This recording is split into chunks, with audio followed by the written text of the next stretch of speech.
Welcome to the first edition of the 2010 Morning Times Football Friday Preview Show. I'm Melissa Post, here with Dave Post and Pat McDonald. Today we're bringing you capsule looks at all four of your local high school football teams.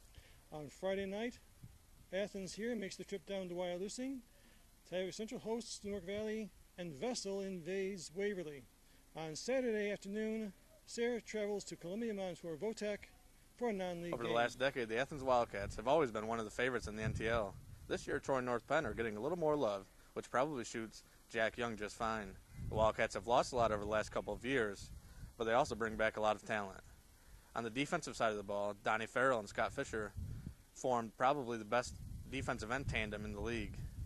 Defense has always been a focal point of the Wildcats, and this year's defense should be just fine. On the other side of the ball, the loss of Josiah Lesser to an injury before camp certainly hurt, but new quarterback Nick Carl, running back Justin Slosher and Casey Shipod, and wideouts Adam McCauley, Brad Sampson, and Lucas Webster should find some room to operate. The Wildcats seem a little thin on numbers this year, but one thing we know is that the Athens coaching staff will get the most out of the guys who take the field Friday night at Wyalusing.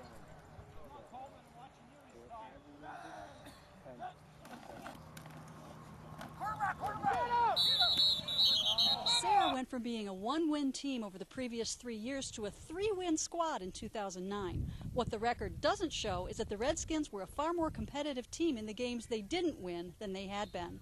That and the loss of a couple bigger NTL schools off their schedule in favor of scheduling schools more their size has set the bar higher in the minds of the Redskins fans. Saturday at Columbia Montour Votech, we'll begin to see if the Redskins' promise can become reality.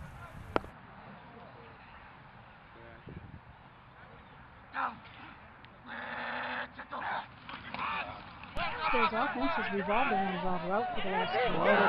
Those reins have been handed over to Joe Lindsay, Tyler Williams, and Taylor Skirpon for 2010. Defensively, Sayre may miss linemen Nick Coyle, Josh Stone, and Kyle DeGudis, but Alex Lyons and the rest of the linebacking core look good against Towanda in the team's scrimmage and should be up to the task. Predictions range anywhere from 3 wins to 7 for this squad, but in the end, it'll be up to the Redskins to determine the final. Waverly has had a considerable amount of success over the past 6 years, rating veteran players to repeated trips to the playoffs and one Section 4 championship. Those guys, however, are almost all gone now, and a new, very young group will have to grow up in a hurry if 2010 is to be another successful season. Sophomores Zach Cooney, Dylan Gutierrez, and Mark Connor will play major roles in the offense and in the linebacking defensive back positions, as will juniors Trevor Noki, Brian Hewitt, and Nick Pusalu. The line does have a few veteran studs, but most of the linemen are also young.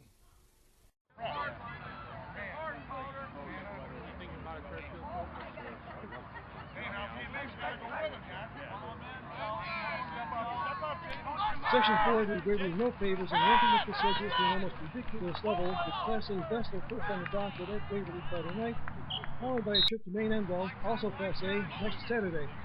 Later in the season, Waverly will see Southside, another tough Class A team, but Coach Jason Miller knows that the only games that really matter are the division foes Owego, Dryden, and Johnson City. Waverly's young squad did some good things at Saturday scrimmage, but Miller also saw some trouble spots.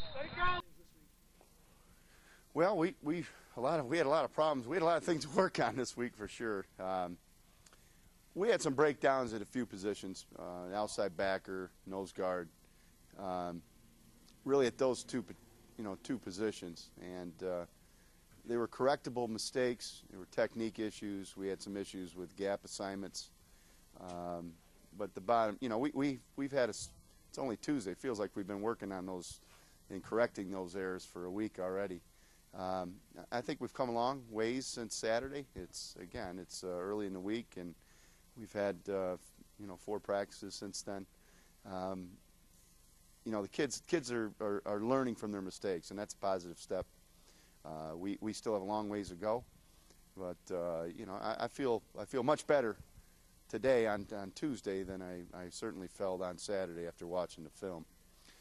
So again, we're making positive strides and learning from our mistakes, and that's all you can ask of the kids, is to see them when they see themselves make mistakes, to make an attempt to correct them, and that's what they're doing. Of the 4 football teams the Morning Times covers, the one with the most promise has to be Tioga Central. The Tigers return 18 starters from a team that went 6-3 in 2009 and seems like the favorite to win the Section 4 Football Conference Division 8 crown. The Tigers will miss tailback Josh Manuel, but with backs Cody Bennett, Dave Ulrich, and Tyler Spires, and the entire line back, and the addition of Derek Heyman to the backfield, the Tigers should be able to roar once again.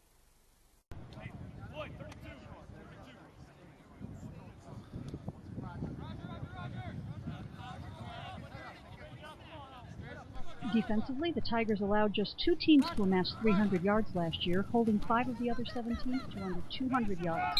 Now a year older, stronger, and more experienced, Tioga Central's defense should be even better. The Tigers have several seniors for whom this is their 3rd year as a starter. Those guys have their eyes on the prize of the Section 4 Class B crown. The first step on that road will be taken Friday night at home against Newark Valley. Well, that does it for this week's Morning Times Football Friday preview show. Don't forget to check out our print edition and Friday's edition of the Morning Times, and we'll be back here next week with more highlights, spotlights, and capsules of your favorite local high school football teams. See you next week.